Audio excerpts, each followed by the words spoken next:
¿Qué dice el magisterio sobre cómo usar el dinero? Como católicos no podemos obviar la cuestión de que el magisterio se ha pronunciado con su voz autoritativa respecto al asunto de las finanzas personales. Nosotros muchas veces usamos nuestro dinero como nos da la gana, con nuestra forma de hacer finanzas personales, muchas veces guiados por ideologías raras, como cosas de la mentalidad de tiburón y el pobre es pobre porque quiere y uno tiene que ser un inversionista y un ganador, o con ideologías medio liberales, etc. Y no, el magisterio ha dado lineamientos de cómo usar nuestro dinero. No solo lineamientos de cómo debe ser la economía en conjunto a nivel social, sino individualmente de cómo un católico debe usar su dinero. Para esto voy a referir rápidamente un conjunto de principios, citando directamente la voz del magisterio. Catecismo de la Iglesia Católica, numeral 2404. Dice: la propiedad de un bien hace de su dueño un administrador de la providencia para hacerlo fructificar y comunicar sus beneficios a otros, ante todo a sus próximos. Entonces, nosotros, de acuerdo al magisterio, no somos dueños en un sentido absoluto, somos administradores, como en la parábola de los talentos, Mateo capítulo 25. Se le asignaron a los diferentes siervos 1 talento, 2 talentos, 5 talentos, y tenían que administrarlos para dar cuenta de eso a su Señor. Del mismo modo, Dios me ha dado un trabajo, una camisa, una corbata, una casa, una computadora, etc. Me ha dado un conjunto de bienes, pero yo no soy el propietario absoluto. El propietario en suma es Él. Él es el Señor, en latín dominus. Y dominus significa el Señor, que es el propietario, el amo, y yo soy un administrador. Entonces, en primer lugar, para administrar nuestro dinero debemos reconocer que no somos los dueños absolutos, sino administradores que han de dar cuenta. Asimismo, dice el Catecismo en el numeral 2407, en materia económica, el respeto a la dignidad humana exige la práctica de la virtud de la templanza, para moderar el apego a los bienes de este mundo, de la justicia, para preservar los derechos del prójimo y darle lo que es debido, y de la solidaridad, siguiendo la regla de oro. Fin de cita. Entonces el magisterio me dice, ¿cómo debo usar mi dinero? Debo usarlo, uno, con templanza. O sea, no porque yo tengo dinero, debo darme todos los gustos. Y debo comprarme toda la ropa que quiera y comer toda la comida que quiera e ir a todos los viajes que me dé la gana. O sea, uno no puede hacer lo que le dé la gana simplemente porque nuestras ganas están afectadas por la concupiscencia y la tendencia al pecado. Dejarnos llevar por nuestras ganas y comprarnos todo lo que nos da la gana no es usar bien el dinero. Entonces tenemos que ser personas con templanza. Asimismo dice con justicia. Entonces cuando realicemos compras o ventas a nivel individual, pensemos, ¿es justo lo que estoy haciendo? Algunos simplemente se preocupan de la ley del máximo beneficio, de con el precio sacar el mayor beneficio. Yo les digo, preocúpense por el precio justo. ¿Estás comprando algo al precio justo o estás vendiendo algo al precio justo? La noción del precio justo es parte de la tradición de la Iglesia, bien reflejada en la escolástica. Asimismo, la solidaridad. Cuando yo uso mi dinero tengo que seguir la regla de oro. No hagas a otros lo que no quieres que te hagan a ti. Por ejemplo, si uno se queja o se sentiría mal de que trabaje mucho y le paguen poco, uno mismo no debería hacer eso con otros. Cuando yo contrato a alguien para que me haga un trabajo, debo darle una paga digna. No debo pagarle miserablemente. Otro principio, dice Juan Pablo II en la Centesimus Annus de 1991, numeral 36. No es malo el deseo de vivir mejor, pero es equivocado el estilo de vida que se presume como mejor, cuando está orientado a tener y no a ser, y que quiere tener más no para hacer más, sino para consumir la existencia en un goce que se propone como fin en sí mismo. ¿Qué quiere decir esto? La Iglesia está de acuerdo con que queramos vivir mejor. Si necesitamos o queremos una casa más grande, una mejor corbata, una mejor camisa, un mejor teléfono celular, etc., está bien. Está bien, la Iglesia no se opone al deseo que tenemos natural de vivir mejor. Pero a lo que sí se opone es a una visión materialista en donde estamos centrados en el goce y en el tener en lugar del ser.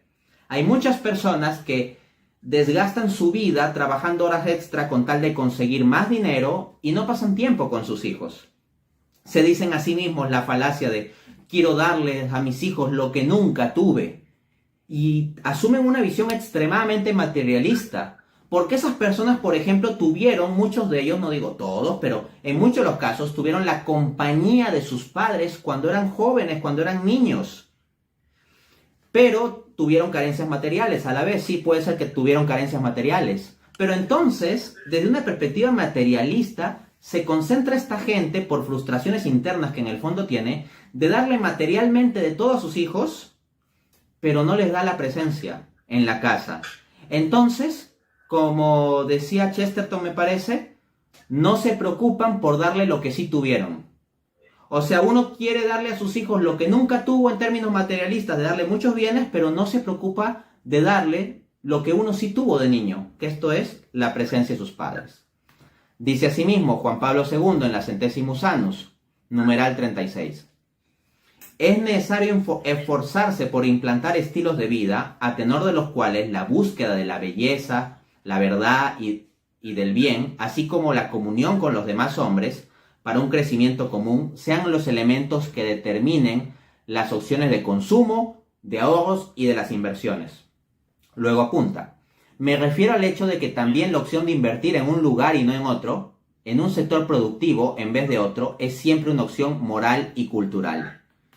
Entonces hay muchos católicos que se meten con la mentalidad de inversionista, mentalidad de tiburón, de ganador y todo eso, que quieren usar su dinero para la máxima rentabilidad y quieren jugar en la bolsa y hacer trading y forex y todo eso.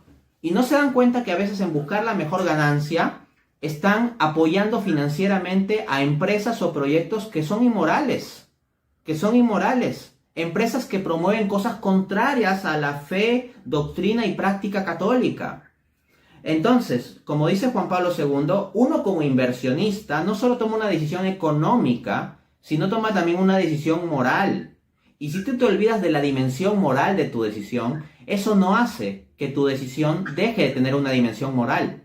Tendrá una dimensión moral que será inmoral muchas de las veces, solo que no te darás cuenta.